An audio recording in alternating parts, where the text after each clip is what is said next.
On the last part, Dende becomes the new Guardian of Earth, and he recreates the Dragon Balls as usual. Goku uses the first two wishes to bring back all those killed by Cell.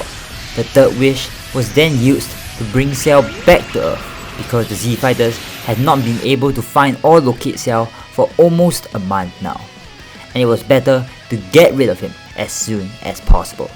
Cell is teleported to Earth, and he immediately shows off the fruits of his labor. Cell's training in the past months had skyrocketed his power past the level of Super Perfect Cell in the original canon of events. During the fight, Goku takes a blow meant for Gohan. Goku was severely injured, and this pushes Gohan to unleash his new power and tap into Super Saiyan 2 for the first time. A father-son Kamehameha, where Goku is actually present this time around, exterminates Semi-Perfect Cell, killing him for good. Now we progress onwards into the Majin Buu saga. However, this time around, Goku is still alive, and a newly upgraded Android 16 has joined the Z Fighters as well. How will the events in the Majin Buu saga unfold from here? Well, these are all questions we'll answer today on Dragon Ball Z.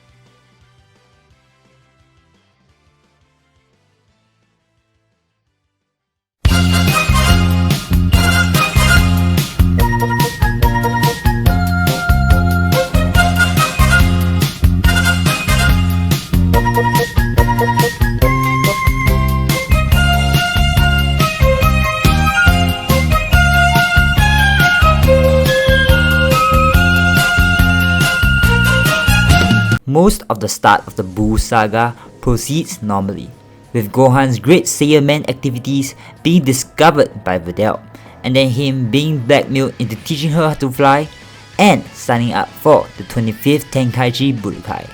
However, one small difference here is that Goten already knows how to fly, because Goku had taught him during the 7-year timeskip. As usual, the Z Fighters sign up for the World Tournament as well. The junior division ends up being won by Goten this time around, who is actually slightly stronger than Trunks, because unlike Vegeta, Goku actually focuses somewhat on training his family. When the actual tournament starts, nothing changes, up until Gohan unleashes his full power against Kibito. Gohan's power here is far beyond his Cell Saga self, due to him continuing his training due to Goku's presence in the living world. Shin does still manage to keep Gohan in place using his powerful telekinesis. However, this time around, Shin does struggle a lot more. Things continue to align with the main timeline, where the Z Fighters chase down Yamu and Spopovich. And when they make the scene, Dabura decides to make his move, intending to turn Piccolo and Krillin to stone. However, Android 16's programming allows him to predict Dabura's movements, as he blocks Dabura's spit and uses the arm that turned to stone for his rocket punch technique, knocking Dabura back down to the ground and forcing him to retreat back into Babidi's spaceship. Unfortunately, this time around, the Z Fighters don't even have a chance to enter Babidi's spaceship. Babidi releases the energy harvester and realizes that the energy was already enough for Majin Buu's awakening. Babidi cheers as Majin Buu's egg slowly opens, revealing the pink blob of monstrosity. Everyone immediately detects this malicious and powerful key presence. Android 16 also immediately recommends retreating. His power radar, being very accurate, indicated that Majin Buu's power was far above everyone here, except Gohan's. But even then, Gohan himself will not be enough to take Majin Buu down. Goku grits his teeth in frustration. Leaving someone like Majin Buu unchecked could bring disastrous consequences. But they had no choice but to leave and choose to fight another day. This means that the entire Goku vs Majin Vegeta fight then the Gohan vs Majin Buu fight is all avoided. This also means that Babidi doesn't really have any personal vendetta against Trunks, Goten and Piccolo like canon, because he has never met them. So the destructions of the CTs on Earth proceed in a random order. This allows enough time for Trunks to go and retrieve the Dragon Radar in West City, and thus the first conflict between Goku and Majin Buu is avoided as well. The Z fighters retreat up to Kami's lookout for now, where Shin brings the 3 Saiyans to the land of the Kais for training, while the rest of the Z fighters can only watch on in trepidation as Majin Buu starts his killing spree. While the stuff with Majin Buu still occur like usual, with Majin Buu killing Babidi and then befriending Hercule, the 3 Saiyans start their training on the land of the Kais. Gohan pulls out the Z Sword and trains with the Z Sword first, while Goku and Vegeta spar with each other.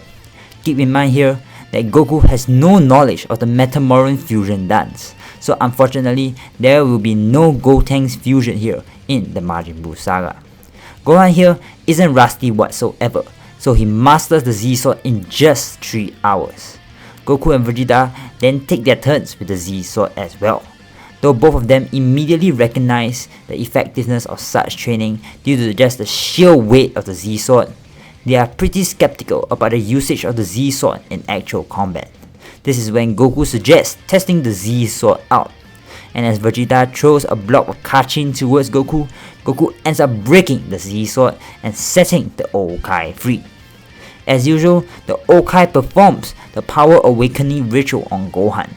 Goku and Vegeta refuse the Okai's request though, not wanting to resort to some sort of ritual to gain more power. Meanwhile, let's go back to Earth for a little bit. Hercule and Buu's pet dog gets shot like cannon, and Buu's anger manifests itself in Evil Buu. As usual, Evil Buu absorbs Fat Buu and Super Buu is born. Super Buu, having the ability to sense ki, immediately flies towards Kami's lookout. This version of Super Buu here has had no confrontation with Goku yet, so he is unaware of any strong fighters present on Earth. Instead, he has decided that he will just eliminate every single person right away, starting with the strongest fighters on Earth, which are currently on Kami's lookout. As a human panic while Piccolo grimaces, this is where we leave off for now. How will the confrontation between the Z fighters and Super Buu go? Well, these are questions we'll answer in the next part on Dragon Ball Z.